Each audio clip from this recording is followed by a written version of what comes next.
อสีใดเนาะเรื่องของไฟโบหูแต่เรื่องของตู้แบบนี้เตรียมพร้อมจีกชัวต้องแต่ตุนเถื่อโอเคหลังจากจีกเรียบร้อยต้องแต่พักเครื่องเคียงมะเป็ดเกลือแป้งนัวจัดไปเกลือครับแป้งนัว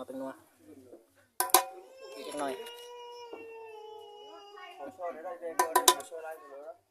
โบกลงแล้วมะเผ็ดตำใหม่พอกินเผ็ดอะไรบ่ได้ปีนี้เป็นกระเพาะมาข้าวคั่วบุกหนึ่งหอมมาจากบ้านฟัก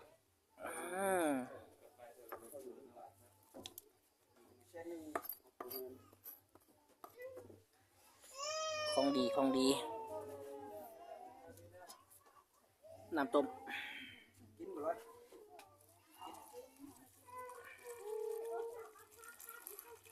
ซัมซีสด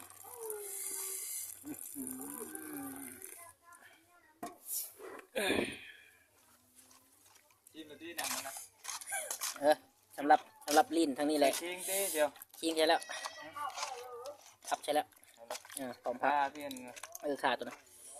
ใช่แล้วชิงอยู่นี่หอมข้าวคั่วอยู่ดิเป็นสีนี่อันมาโบนั้นเอาน้ำต้มใส่อีกบ่ยันแห้งเนาะบ่กันตัวนั้นยันตัวนั้นเหรอลายกับน้ำต้มใส่จังกันจังไหนยันว่าเลเวลวันลิ้นกูเดี๋ยวนี้มันจะเกินดีบ่เดินดิ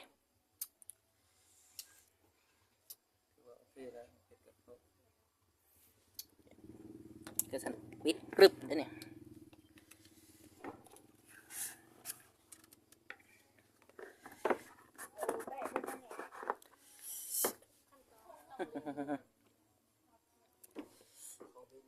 ไข่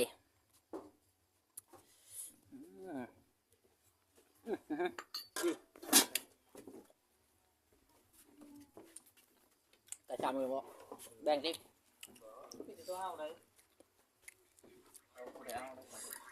โอเคลงลุมมาลงโต๊ะเลยถ่ายทีมงานบุญหนึ่งทีมงานกำลังไปทางนี้กันคันมือจากสดอยากดี